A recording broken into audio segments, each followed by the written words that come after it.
All right, hello everybody, and good afternoon. I am Stephen Butler. I'm the Assistant Director for Online Programs with the University Center for Teaching and Learning. And I would like to welcome everybody to our panel discussion for this afternoon, which is Assessment Strategies in the Flex Pitt environment. In this panel, we're going to look at different assessment strategies that have been used over the last year as we've been in the pandemic posture. We're going to address the question of what are the best ways to assess students in a remote environment versus a face-to-face environment. We'll instruct modified instructional methods. We'll look at some alternative forms of assessment.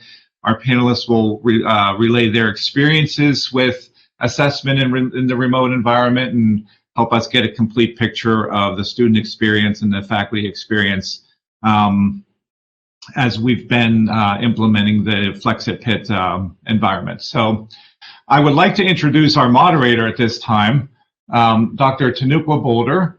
Dr. Boulder is an associate professor of practice in the Department of Teaching, Learning, and Leading, and the Director of Innovative Technologies and Online Learning in the Office of the Dean at the School of Education.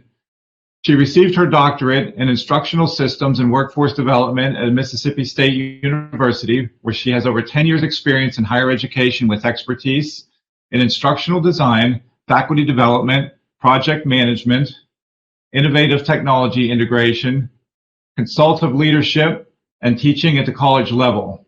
She has experience creating content using different instructional technologies to develop pedagogically sound online courses that accommodate the needs of diverse learners. Recently, she's been learning about liberatory pedagogical approaches to instructional design. So without further ado, I'd like to turn it over to Dr. Boulder. Thank you very much, Stephen. Good afternoon, everyone, and welcome all. Thank you for participating in this session, Assessment Strategies in the Flex Pitt environment. I'm going to kick off the session with introducing our panelists.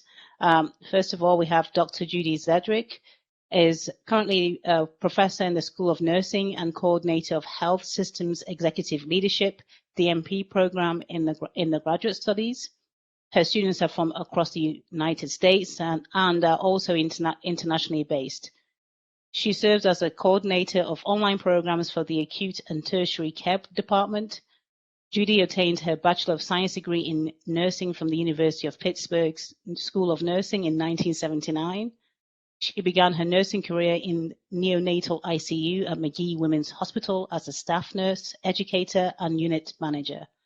She graduated from Carnegie Mellon University in 1989 with a master's in public management. She went on to hold a director of nursing positions in several healthcare organizations, including Mercy Hospital of Pittsburgh. In 2013, she completed her DMP at Pitt in nursing administration, and during that time, she was the CNO and VP of operations at Allegheny General Hospital and was CEO from 2011 to 2013. In addition to nursing, Judy was the executive administrator for case management, emergency services, patient placement, pharmacy, and home care. She achieved certification by the American Nurses Credentialing Center and certification as a magnet consultant. For her faculty practice, she serves nationally as a healthcare consultant. Thank you, Judy. Next, I would introduce you to Dr. Ravi Patel. Ravi is the lead innovation advisor at the School of Pharmacy. He completed his Doctor of Pharmacy and a fellowship in pharmacy innovation research at Pitt. His current work includes the application of data and design in healthcare education and practice. He runs the Pharmacy Innovation Program at the School of Pharmacy. He teaches elective courses related to healthcare innovation and approaches to data science. Welcome, Ravi. And then Dr. Shusha Hovart is an associate professor and serves as the director of academic career advancement in the School of Dental Medicine. She has created a 2-year academic career track area of concentration program for dental students to train them for a career in education. She teaches a variety of courses on communication methods in healthcare, teaching methods, clinical teaching, and educational research, and oversees the school's faculty development program in support of the educational mission. In addition, she teaches in the school's standardized patient program and leads the cultural relevance and ethics small group discussion and curriculum modules. Welcome to our panelists. Obviously in the spirit of the online environment, we have a very short poll just to get a sense of your comfort level with assessments during in the Flex Pitt environment that Ravi is going to launch. Have you launched that already, Ravi? Just did. All right, thank you very much. And so we'll give you a few moments just to respond to that poll, and then this will hopefully give us an idea and for framing our discussion today.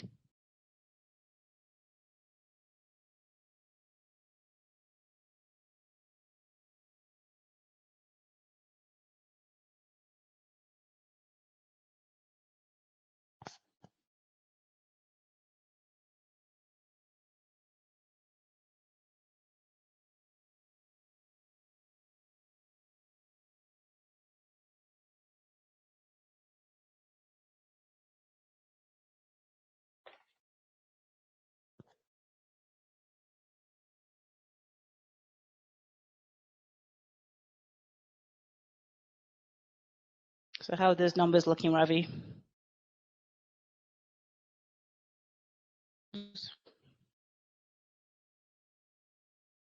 In mental math, I have 20-some responses, and it's still updating.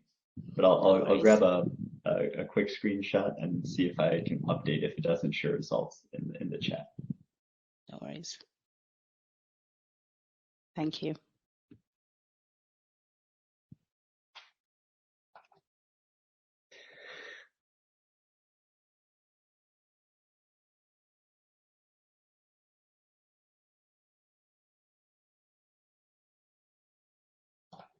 I'll go ahead and close the polls here in about 10 seconds. Thanks. This is giving us a good lesson in wait time, Ravi.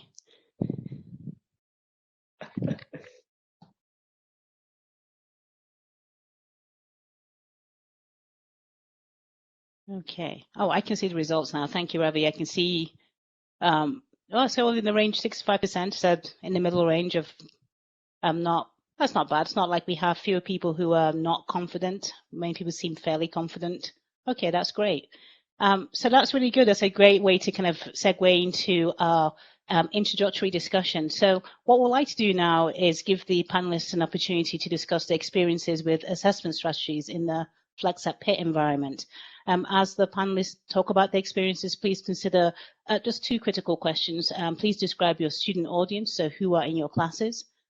Please also talk about what types of assessments you're typically incorporating in your classes. And I'll start first with Shuja.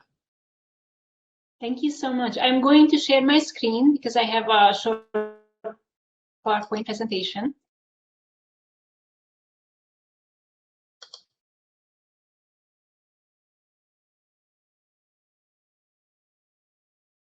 Oops. Okay. So thank you everyone for your interest to attend our panel discussion today. And as I was introduced, my name is Zsuzsa Horváth, and you may be wondering where my accent is coming from. It's not the typical Pittsburgh accent. I'm originally from Hungary, and I lived in Pittsburgh in the last over 20 years, so I feel like a Pittsburgher. I want to share with you first the setting and what kind of students I teach, and then what type of adjustments I made because of the pandemic, and then we dive into the assessment components and some examples. So I teach primarily courses on teaching methodology to dental students who are interested in an academic career. These are elective courses. I also teach small group discussion sessions to dental students on different communication techniques. The dental school is a professional school. However, whatever I do in my classroom and my examples apply, I feel, in higher education and in teaching in general. Most of my courses are seminar type elective courses. I conduct them workshop style. I never talk this long that I will hear today in my course. I engage my students, and I may have anywhere between 3 to 20 students in my courses, and it's heavily discussion based and I have many hands-on assignments. And the pictures that you see are from a very different era. This is how my courses used to look like. And obviously this has changed. And now you can see how my courses look now. I teach synchronously, so I teach remotely, and every student is right there at the moment in the class time. And their location may vary. I have a classroom reserved where students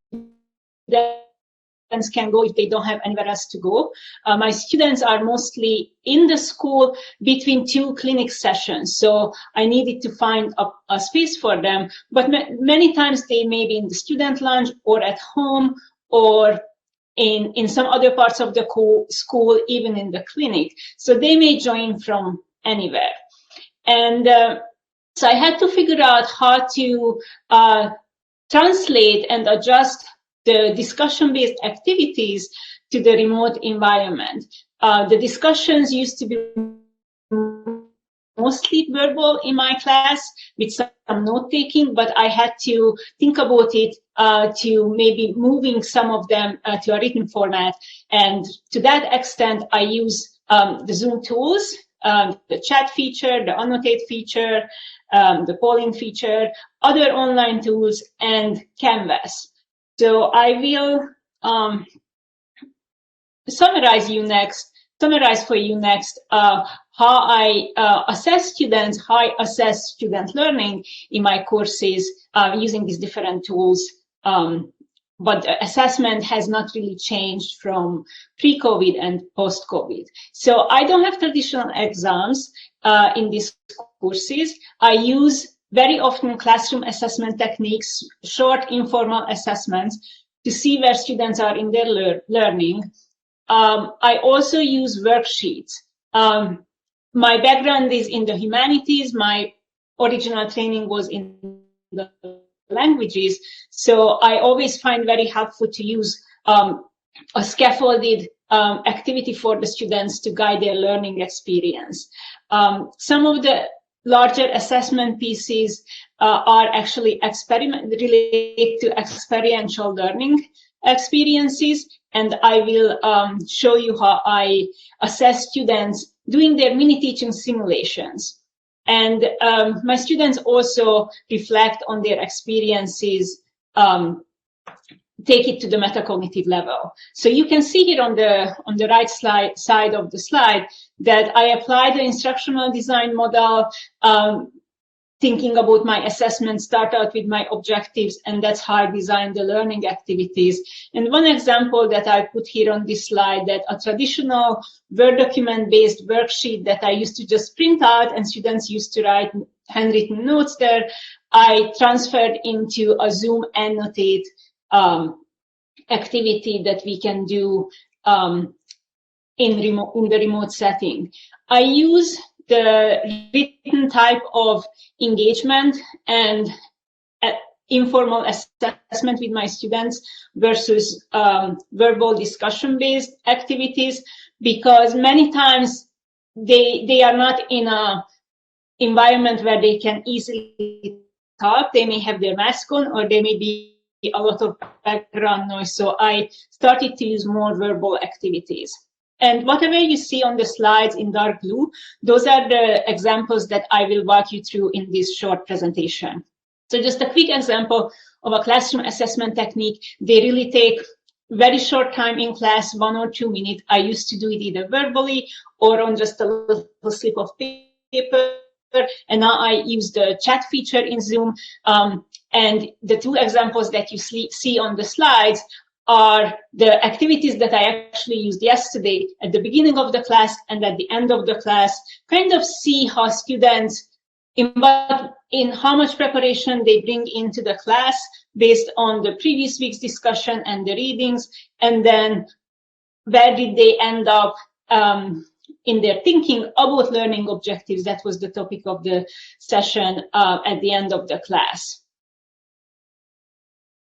So this example is how I turn a worksheet into a digital experience that can be used in a remote learning. So I turned my worksheets into Canvas wikis. So they are electronic worksheets, and they are paid Canvas pages set up as editable pages for the students. And what I like to do is, so first of all, you have to set it up. I'd like to give you a little bit of insight into the backend work. So I set up the page so that students can also edit the page, and I make a collection of these wikis that I am going to use for the class. So in this class, I had 7 wiki pages where 2 or 3 students work together on a wiki page. Or in another class, I set up worksheets for individual students so they can take notes in this wiki page. And this way, it's very nice because I see how they process the activity and what notes they take in the wiki. It's very important that you prepare your in-class instructions. So I put it up in Canvas, and then I have a slide. This is a slide that I show the students and tell them this is what we are going to use today. For every class, I have a page in Canvas, materials for and from the class. Students know that they have to have these open for the actual class. And I also put the link to this page where all the wikis are. I put a link into the chat for the students. And I review with the students what they have to do. I find that many times you tell the students what they need to do, you send them to breakout session groups, and then they have no idea what to do, and they don't have your slides anymore as a reference. So I review it step by step what they have to do. I tell them that they have to read the example in what's in the blue font, and then as a group they have to choose a topic to develop in the worksheet together and answer the questions in this wiki, where one person would edit this wiki page in Canvas. I have my notes for myself in my slides to really give the students very detailed instructions what to do, because otherwise they get lost. And I also have my notes, what to put in the chat and what to put in the broadcasting area for the breakout session, so that students can refer to it what to look for. So this is, I wanted to show you my preparation. Let me see the next slide. I use worksheets to see where students are in their learning, and that's one of the informal ways of assessing. I'm looking at the time that I want to make sure that my colleagues have time to present their experiences. So the other example I am happy to describe later, which is a more formal assessment in the course in their mini teaching. So at this point, I'm going to stop my sharing and we'll give the word to my colleagues, and I'm happy to return to any of the examples that I mentioned or the second part that I skipped. Thank you very much for that, Suja. That's very helpful examples. So yeah, I was say, Ravi, would you be willing to go next? Thank you. Yes, and to just build on the comment where Zeus and I have actually shared a building now for many years. And even in our current model, even though we used to be right next to each other, there'd be some years that we would find each other in the hall or group collaboration that we could say, good to see you, even though we spend so much time together. And so in an environment at a conference like this, I just want to say it's good to see her and everyone for being here and taking time to learn a little bit more about some of these great narratives of how we approached assessment. And I use those terms very consciously because I think narrative and assessment go very closely hand in hand. From our keynote this morning, and something that I really appreciated the opportunity to reflect on, we saw an exercise where our keynote speaker asked us to reflect on what does this picture mean and how would we describe it. I'll likewise challenge our attendees to think, how would your time in this conference be best quantified? What were the metrics that we can use to best recreate what your experiences or learning or takeaway would be. I'll pause for consideration. I love this exercise because it's something that I challenge my students with. And in the assessments that I'll be focusing on, at my role at the School of Pharmacy, I focus on a series of elective courses that introduce approaches towards innovation in the design thinking methodology, as well as introducing new solutions, whether it be in education or in practice. So participating in our polls at the beginning of the session is a great example of how we start by identifying what is that assessment and what is that opportunity to better understand a current circumstance. I extend that to my work in the education I'll focus on this afternoon in our assessment for our Python course that for the summer of 2020 was taken online and adjusted to a significant degree. And it was through the very generous support that I should thank my colleagues and collaborators, some of whom I believe are in our session today, walking through some of the changes we made in our assessment. The course started 3 years ago when we were looking at how our clinical curriculum, which introduces different aspects of pharmacy practice from the drug actions and the disease states that our students will go on to see in practice, and extend some of the incredible work that we've seen in the last few years in data to make it approachable and accessible. And when we first created that course 3 years ago with wonderful colleagues from our School of Computing and Information, we actually had a mix of professions represented in the seats. And it was a very conscious approach from selecting which room we were going into, from identifying how many outlets were there and what were the table setups like, so that we can ensure that there was meaningful conversation around both the technical skill sets of learning what it means to program and use data in Python, but also the chance for students to share their unique backgrounds and perspectives. So as we were approaching the summer of 2020, while I had offered before the Python for data analytics and management course in a somewhat asynchronous manner before, where we would have recorded material and then in-class sessions together to then delve a little bit deeper, we knew that we had to change not only our approach in how we delivered the material, but also in assessing not only some of the technical components, but also some of the very meaningful and oftentimes unstructured discussion and interaction between our students. And that's where, in assessing the different skill sets, we knew, in addition to our formative skills-based assessments, where we have some technical exercises or narrative with data elements built in, and then challenging our students for the topic of that module or of that week, whatever the case may be, we had to layer on both the opportunity for synchronous and asynchronous learning. And so in the summer adaptation, for which we most recently had to develop for the Flex Pitt model, we had not only the recorded material that was available to our students that most closely reflected the in-classroom learning experience, but we also looked to opportunities outside of immediately what was offered through our own material, and tried to identify the many conventions or the many meetings that had been recorded in the preceding years, and try to identify how our students would encounter these kinds of learning opportunities in the wild, so to speak. And so the challenge then came, how do we assess this open-ended opportunity to find their own learning experience and then to come back and to present it? So it became a very unique opportunity and challenge to have our student pharmacists, who in their 4 years of professional training, we typically see in their first, second, or third before they head out on their rotations.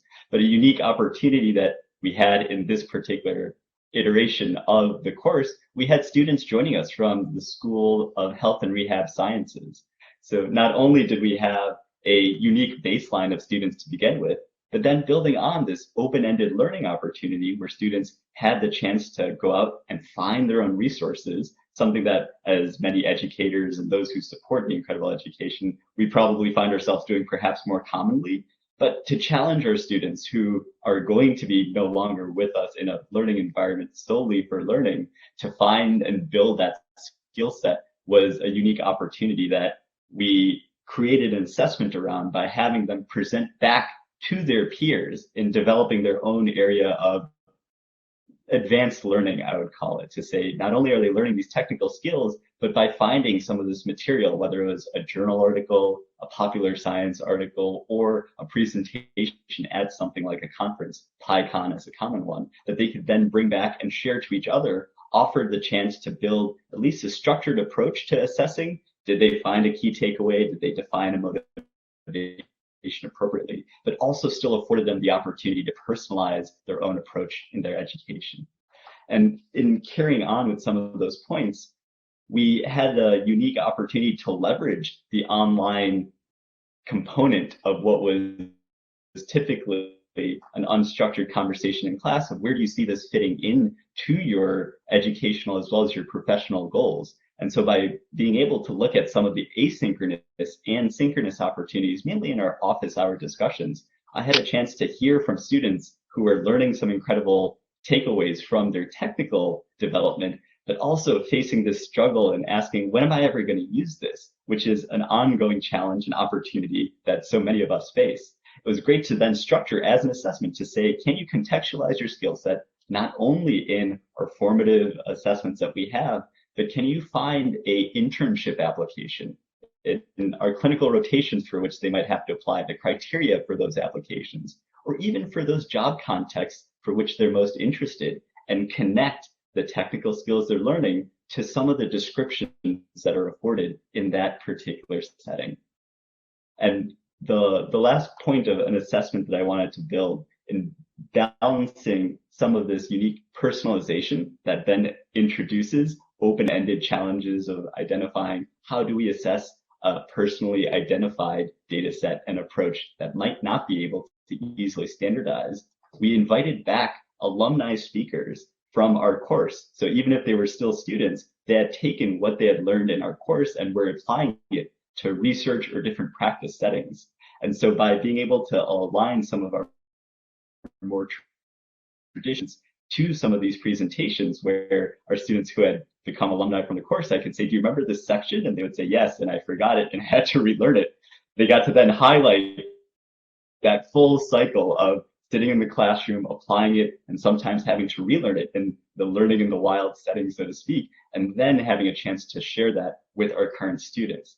And so it wasn't quite the formal assessment of asking in a debrief, what did you get from this particular discussion with the alumni, but rather being able to layer in a nuance to those formative assessments that either allowed us to build out the narrative, you are a student pharmacist in this kind of a setting, or you are someone, just to even consider that we had a multiple baseline of health professions reflected, and how we would have to reflect that back to say, this is your task.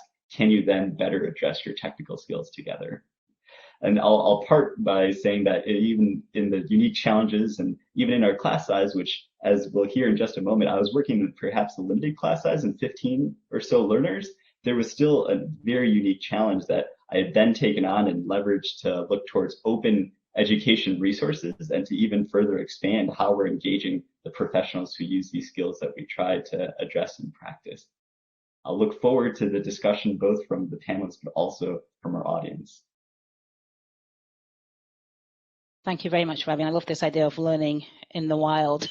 I remember that phrasing. We're going to go next to Judy, but before we do that, just briefly, please ensure that you post your questions in the chat as you have them, and we'll address them. We will have some questions that we've already predefined questions, but we'll ensure we have time to take your questions too. So please post them in the chat, and then I'll hand over to Judy. Thank you.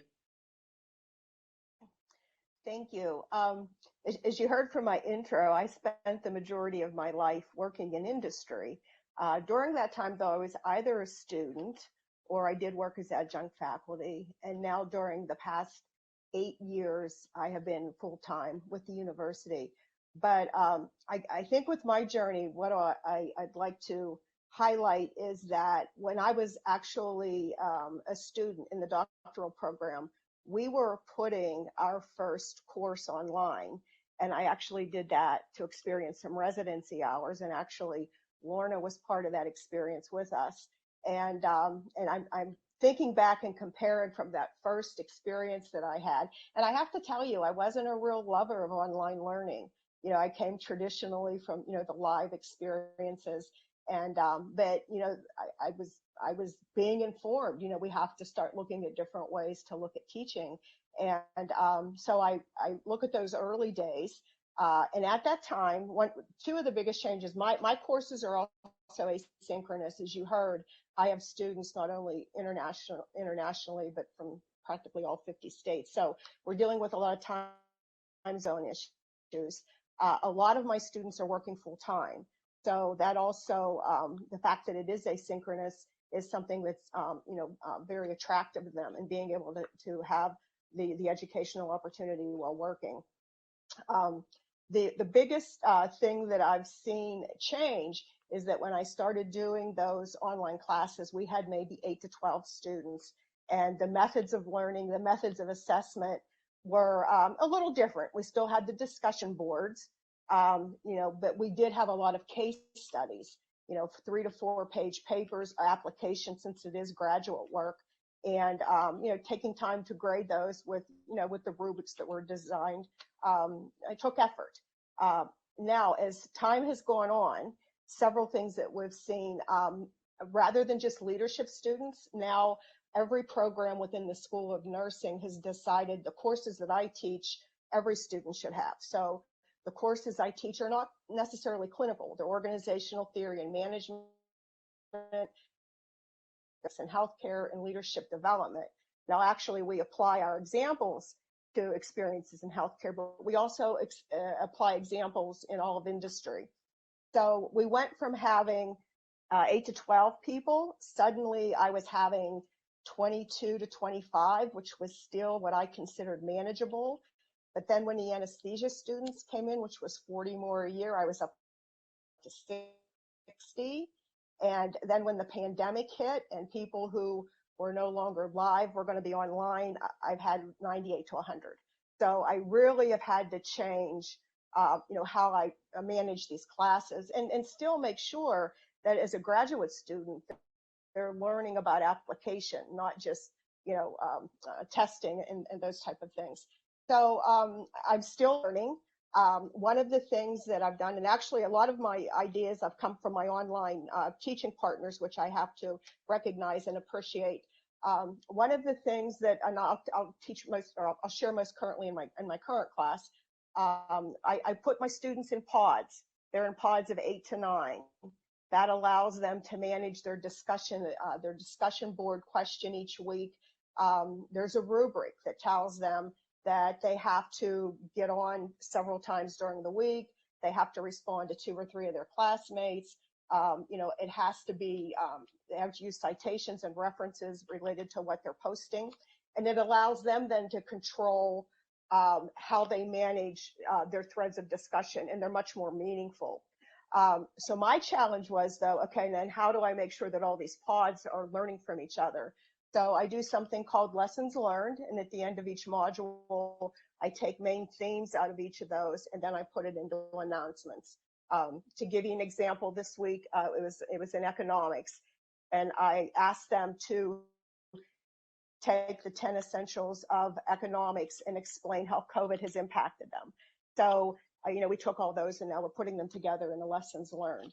So that's how I manage the communication. In terms of how I assess them, with a lot of especially now with a lot of students being online who didn't necessarily want to or never have been, I do a lot of the assessment based on improvement, not just on judging individual posts that they have. So there's a rubric that talks about frequency, types of posts, grammar, what's expected of them related to responding to their classmates. I refer to that at the beginning. I refer to that after the first module. And then, if I don't start to see changes and improvements, I go individually to the students. But I have to say, I've always seen improvement with it. They do, as long as you reinforce it and keep reiterating what the expectations are. Some of the other different things I've tried, there's a film related to healthcare economics. It's actually an hour and 20 minutes, and then there's like key questions related to it, and they share those. Again, I do a summary related to that. Depending on what themes pop up during the week, I add, whether it's a TED Talk that I've found that may be applicable to a concern that they have, or I do an actual Panopto recording and, summarize some of the things so that I'm making sure that I'm responding and maybe themes that have come up during their posts. When we were in smaller groups, and we still do have some courses in our school that are smaller, we do the journals, which Zuza has mentioned, and we find those very effective in the smaller groups. I offer during the semester optional live meetings. I give them 3 or 4 options of times. They don't have to get on because, again, as you can imagine, depending on where they're from. But I offer that just to give them comfort. Sometimes, especially if they're new learners, I think they might do better if they have that opportunity. And I usually have quite a few students who do choose to interact. I just have to be careful when we're having those. If key questions come up, I make sure I go back and put it in announcements because I don't want to be sharing information with one group that I haven't shared with another. So I have to always be very careful of that. I think in terms of the size of the class, that's been the big thing that's happened with us, the types of students that we have.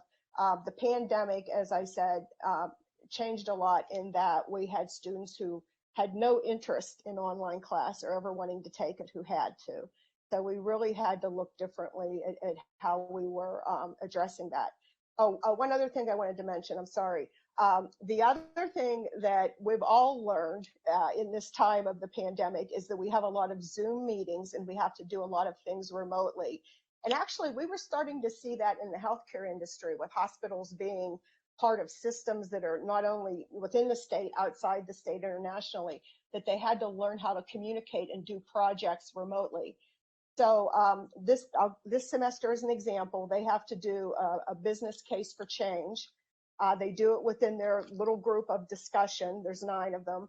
I do a video about the importance of working together remotely as a team and holding each other accountable and how do you assign duties. The hardest thing for them is they usually write back and say, can I just do my own paper? I want to be responsible for my own work. And I say, no, what we're learning here is we have to work together as a team and we're all responsible for one document. And how do we get there? And I'm learning new ways to do that. One of the things, I had them in their own Zoom meetings working, but I found that I wasn't finding out about issues unless there truly was a major one. So this time I put a discussion board up that runs the whole semester, and I can watch each group doing their planning of activities. So I can monitor that a little bit better and give some early direction if necessary. So I think those are some, as I heard some of the other presentations, maybe some ways that my classes were a little different challenges that I've had. But again, willing to answer any questions or any other topics that might come up. Thank you.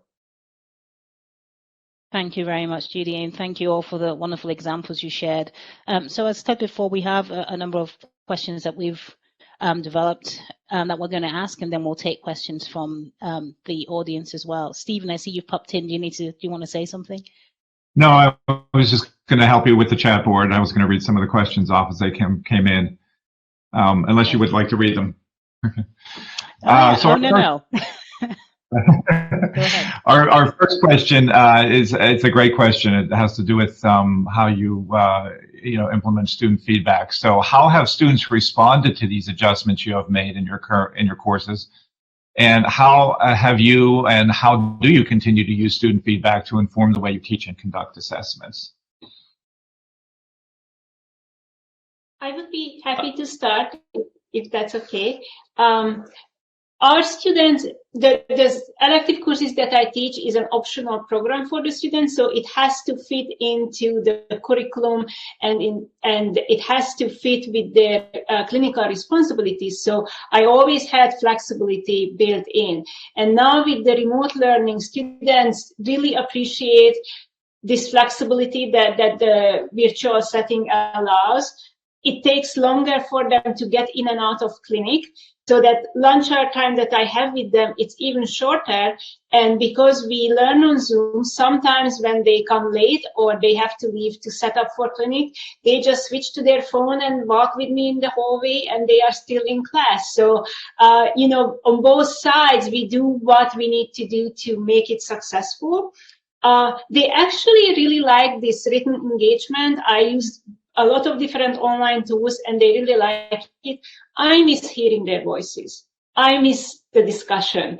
I like to talk and I like to hear them, and I am dying of the silence, but I am really excited to see when the chats come in or when in Padlet I see their contributions, and I always ask them informally for feedback, and they give me the thumbs up that this worked well. And actually next week I will have more specific survey feedback. And what I like to know is how well these tools work, especially what we do in Canvas, because Canvas is also new in all these things that are new. And I am also figuring out the way how I like to organize things. I got very positive feedback from the students last semester, but I had to change it in a way that is sustainable and easy to copy it from turn to turn. So I am curious to see how they like it this year and this semester, and hopefully it's still clear for them.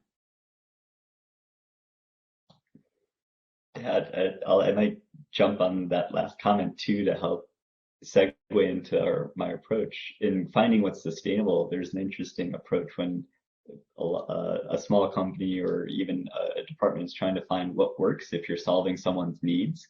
And a key portion of that, when you try to identify, is that you have to find the things that don't scale first, and then from your learning, identify what does scale. And to the point of the question in how we identify what students are reacting to or finding most value from, I use the first version or a first section of the course, whether it be the module, the week, etc., to be a very proactive and personable approach, where I'll either reach out on a discussion or most commonly by email to as closely personalized when we ask where do students want to see these skills fitting in, making sure that it's a comfortable reach out, that it almost establishes that line of connection to the point where we may not have that back and forth discussion face to face ever. Having that first line made by an instructor, I found, has been very identifiable for students to then feel comfortable to use that line in the future should anything then not be of interest. And from those discussions, it's interesting to find what might scale for one student might not scale for the other. So we find our budding informaticists or our budding researchers or our budding coordinators between the technical and the clinical needs. And being very proactive has been a very valuable upfront tool that then can lead to more scalable questions of asking, rather than what was your favorite, pick your top 3 learning experiences, and then using that as a scaled way towards the middle or end of a semester to identify what works for these students. I think for my students, one of the things I do, and my colleagues say to me, they think I'm crazy for doing it, but primarily because I did come from industry, and I know when you're trying to get something done, there's a deadline. They are all working. Sometimes it's Saturdays, Sundays, late at night. It's the only time they can get on there to do their work. So at the end of every day, I check them. So even though I always say office hours by appointment, most of them, I should say all of them, they'll text me, or not text me, they'll email me and say, here's a question I'm having trouble with. And what I found is that if I address everything by the end of the day, nothing becomes a big problem. And if it's something that I think all the students need to know, I just hurry up and put it in announcements. And it keeps the issue small. It keeps their anxiety down, especially if they're learning new tools, or if they're, like, for instance, this semester, business case for change. Nobody even wants to approach that, but I keep trying to tell them it's fun. They're going to have a good time with it. But, to answer their questions as immediately as you can so that they don't get anxious, or if they're struggling, each of us, there's nothing more frustrating than we're trying to get something done and we're struggling with technology. So, you try to, help with that as soon as possible. So I think just, answering their questions as soon as possible, and, realizing when they need a little bit more direction, realizing that as you're answering one, everybody may be having the same thing. So make sure you post it. So if other people are struggling, they have the answer as well.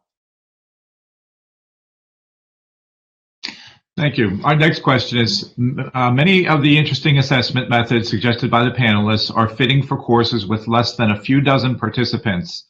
since they involve quite a bit of individual attention. What would one do with a course that has an enrollment of 200 to 300 in a remote setting? I'll jump on that one first because I've had 100. I had to change how I assessed. We no longer, I had 3 to 4 case studies when I had the smaller students. Do the math. You can't correct those many papers and really do it justice. So I do quizzes and exams that are application based. I'll take a concept and give them a story and say, how would you apply this? So they have to think about it. And I always do have at least one project or case study, as I said, they work on as a team. At least then, there's less work in terms of giving good feedback to the papers, but also it's requiring them to go through the process of, a case study or whatever that might be. Those are the other thing that I've done too, and we're doing it this semester, is in their groups, I have them assigned to do a PowerPoint presentation. It's an executive overview, and they're going to do it in a group, and they're going to put it on the discussion board for all of the students to see and to evaluate. And it goes back to what you had said, how you like to hear the voice. It's a nice way to hear the voice because they're actually doing that presentation. So the group projects help related to managing that a little bit. So Judy, just to follow up on what you said in talking about, follow up on the question as well, do you make use of peer feedback as well, in Yes. which they give feedback to each other? Okay. Yes, we did that. I think specifically it was in the leadership class. We the papers that were written, we had them, and actually it was within their group. They did the peer review related to what were the suggestions. Were you meeting the objectives, the design, and we have done that as well. That's right. Thank you. Mm-hmm. And That's all the questions we have right now, Dr. Boulder. Okay, thank you very much. So I'll go to our standard questions that we agreed upon prior to that. So we've talked about how to kind of assess classes with large enrollment. The other component of that, you said as well, you touched on this, Judy, about providing feedback, which can be challenging. But I also would like to hear from the other group as well. So thinking about the Flex Pitt, what kind of ways do you provide meaningful feedback to your students as you've made your changes and adjustments using the Flex Pitt model? Yeah, Yeah. I might even see if it parlays a little bit to the previous question, and if it overextends, I appreciate the patience, but would love to hear from our audience as well. In looking at how that might translate from, say,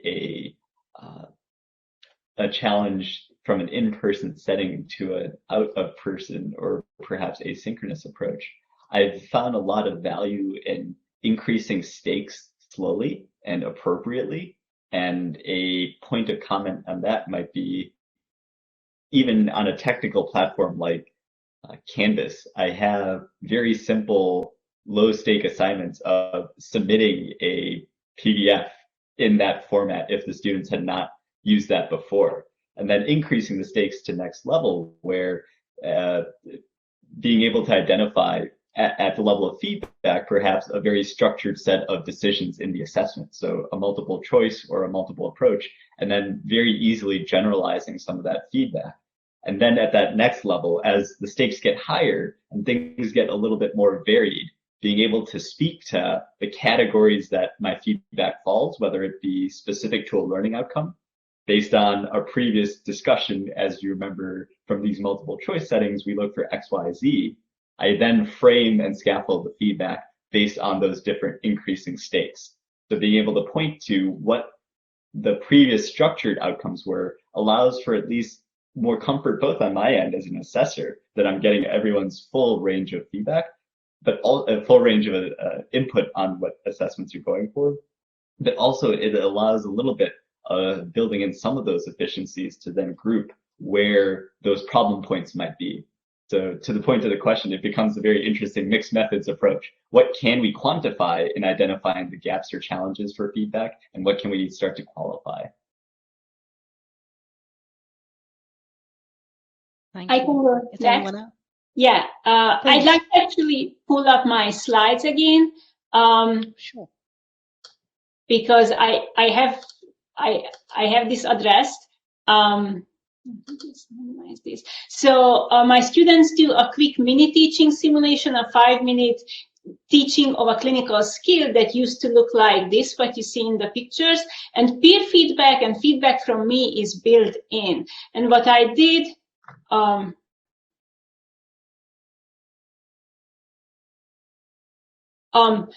what I did, because of the pandemic, I included a written preparation for this mini teaching assignment. And that is again done in Canvas through an editable page, which is I call it a wiki. And they have to give peer feedback to each other. So I assign each student to give someone else feedback. And then when they do the actual teaching, and this year it was on Zoom, so this student presented her teaching via Zoom. We again do verbal peer feedback on the actual teaching, and I fill out a rubric that is returned to them. And I also use the Canvas survey feature that students give anonymous feedback, a little bit like OMET feedback to each other on their teaching. And because they are, I stopped my screen sharing. I hope that worked. Yeah, because they are training to be teachers, I find it very important that they get feedback from their learners, that they get feedback from their peers, and they get feedback from me. And it happens both verbally and orally. And I'd like to just quickly address the previous question: how you can scale up some of these techniques that I presented to a larger class.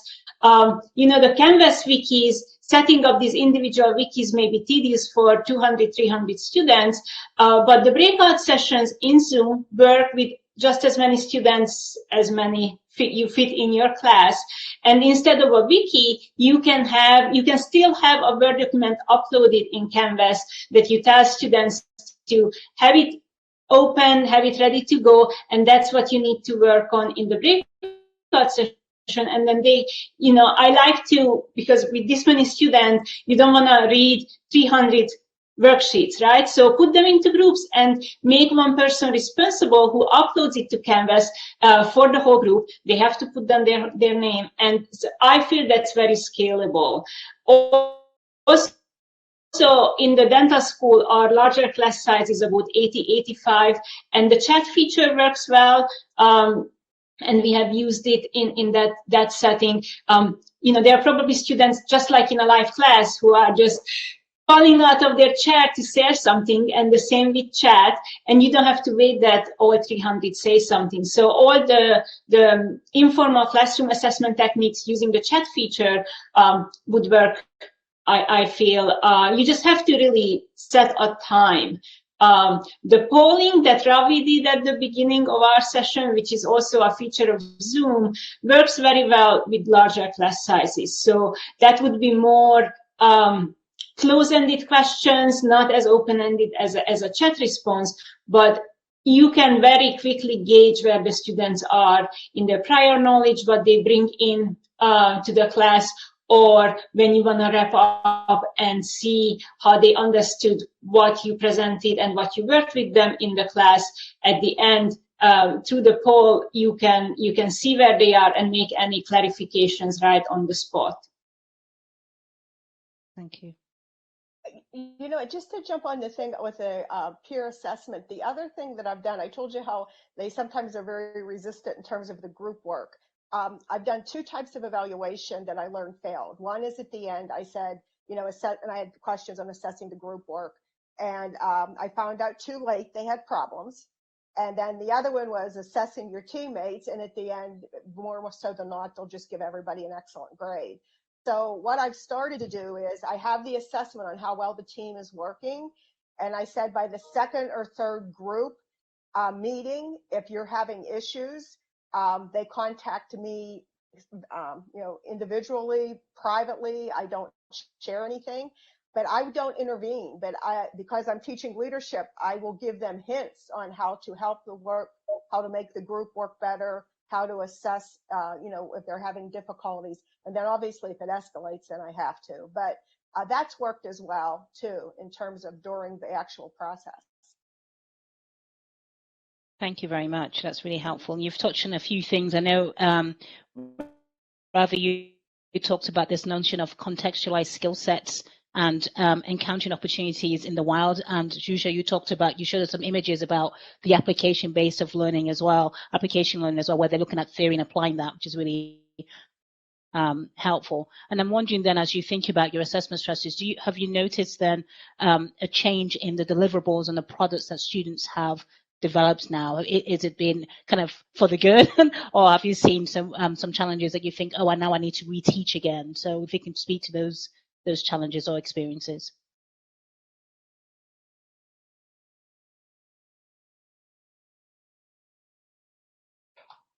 To jump as a potential option, it sounds like, if I understand and reflect the question back, it's how do the learners best make explicit these unique outcomes from the unique learning settings? Is that an appropriate reflection of the question?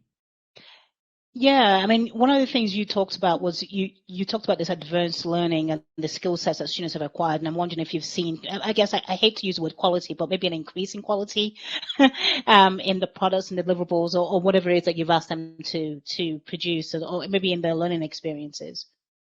Yeah, thank you for helping clarify. And a method that I found that actually helped to that point, I think it varied by each student in regards to how, I love the way that Judith said or identified it before, in trying to find improvement in a context for an outcome.